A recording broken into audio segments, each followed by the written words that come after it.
सिद्धार्थ गरिमा की अरसे से बन रही फिल्म दुकान आखिरकार सिनेमाघरों में पहुंची गई। बीते एक दशक से इस कहानी पर दोनों काम कर रहे और इस दौरान किराए की कोख को लेकर न सिर्फ देश में नए कानून बने बल्कि इस कानून को चलते महाराष्ट्र गुजरात के कुछ ठिकानों पर चलने वाली किराए की कोख की दुकानों को भी अपना शटर गिराना पड़ा। एकता कपूर, करण जौहर, तुषार कपूर और यहाँ तक कि शाहरुख खान जैसे सितारों ने सरोगेसी के जरिए बच्चे जन्मे हैं। फिल्म दुकान के उपसंहार में खान और कपूर सितारों का जिक्र भी आता है। लेकिन अगर 2021 में बना कानून दशक भर पहले अमल में आ गया होता तो इन सितारों में से कोई भी सरोगेसी से बच्चे नहीं पा सकता था। सरोगेसी कानून साफ कहता है कि अगर किसी दंपत्ति के पहले से जीवित बच्चे हैं तो वह किराए की कोख नहीं अपना सकता या फिर कोई एकल व्यक्ति सरोगेसी के जरिए माँ या बाप नहीं बन सकता। लेकिन फिल्म दुकान की कहानी इस कानून से बनने के पहले की है। पर्दे पर कहानी की शुरुआत और इसके उपसंहार में वर्षों का जिक्र भी आता है, लेकिन दिन महीने साल गुजरते जाते हैं, इसके मुख्य किरदारों पर इसका कोई फ़र्क पड़ता नहीं दिखता और फिल्म दुकान इन सब के चलते अपनी प्रासंगिकता आज के समय में खो देती है। कृति सेनन को राष्ट्रीय फिल्म पुरस्कार दिलाने वाली फिल्म मिमी का विषय भी कुछ ऐसा ही रहा है, लेकिन वह OTT पर आई, खूब देखी भी गई। दुकान सिनेमाघरों में सजी है और इसके कितने ग्राहक बनेंगे इतना कहना मुश्किल है। फिल्म दुकान कोई 2 साल से बनकर तैयार फिल्म है। सरोगेसी कानूनों में इन 2 सालों में भी कई बदलाव हुए हैं। ये फिल्म उतनी कानूनी पछड़े वाली है भी नहीं जितनी कि इसे बनाने की कोशिश की गई है।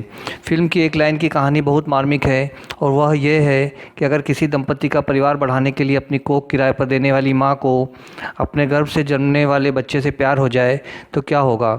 कहानी के इस सबसे खास बिंदु को भी इसके लेखकों ने बहुत ही सामान्य बना दिया है। उसे बच्चे से प्यार है या नहीं ये स्थापित करने से पहले ही सिर्फ बच्चे को अपना दूध न पिला पाने की बात सुनकर सरोगेटेड माँ भाग जाती है और कहीं दूर जाकर इस बच्चे को जन्म देती है।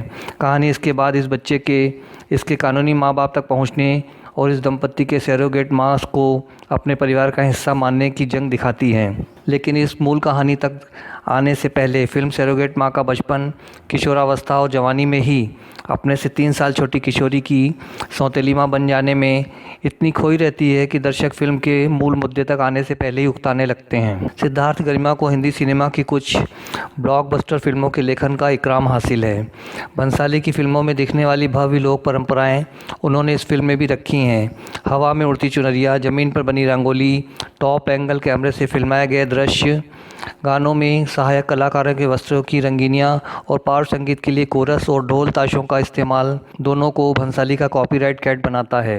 निर्देशन में सबसे ज़रूरी है फिल्म को इसकी कहानी के कालखंड के अनुसार पर्दे पर प्रस्तुत करना और समय के बदलाव के साथ किरदारों के रंग, रूप, देह, भाषा और उठने, बोलने व चलने के अंदाज को बदलते रहना। इस मामले में सिद्धार्थ गरिमा पूरी तरह असफल रहे हैं। उनकी कहानी एक खास सुर को पकड़कर शुरू होती है और कहानी का इसके किरदारों का कुछ भी हो रहा हो, दोनों अपने सुर से इतने मोहित नजर आते हैं कि इसे बदलने का नाम ही नहीं लेते। फिल्म दुकान का पहले तो नाम ही महिला विरोधी है। किसी के बच्चे की मां बनने को तैयार होने के लिए बहुत संभव है कि उस महिला के सामने कोई ना कोई मजबूरी जरूर रही होगी, लेकिन यहाँ इसे भोग विलास के साधन जुटाने के लिए ज्यादा जरूरी दिखाया गया है। कुछ गरीब महिलाएं हैं, लेकिन उनका संदर्भ बहुत ही चलताऊ तरीके से तब आता है जब कहानी की नायिका माथे पर बदनामी लेकर जेल पहुंच जाती है। ये नायिका है जमताड़ा वाली मोनिका पंवार। केतकी दवे सरी का RRR कहने की कोशिश करने वाली मोनिका काबिल अभिनेत्री हैं, इसमें शक नहीं, लेकिन ये किरदार उनकी अभिनय क्षमता से कहीं ज़्यादा विस्तार वाला है।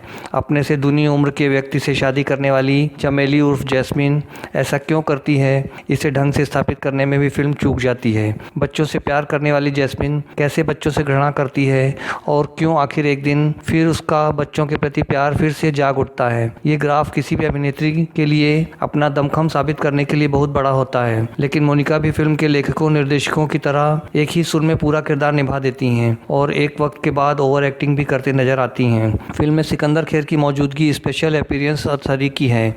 उनका कहानी में आते जाते रहना एक उम्मीद जगाता है कि अब तक हिंदी सिनेमा में हाशिए पर ही रहा अदाकारी का ये सिकंदर शायद इस बार किसी पोरस के मुकाबिल हो पाएगा, लेकिन समझ आता है कि वह बस यहाँ नाम के लिए है।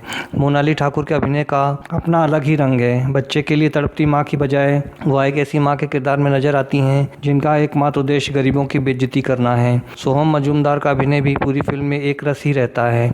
हाँ, पति की सताई बीवी के के किरदार में हिमानी शिवपुरी और उम्मीदों की दुकान चलाने वाली डॉक्टर के किरदार में गीतिका त्यागी का अभिनय असरदार रहा।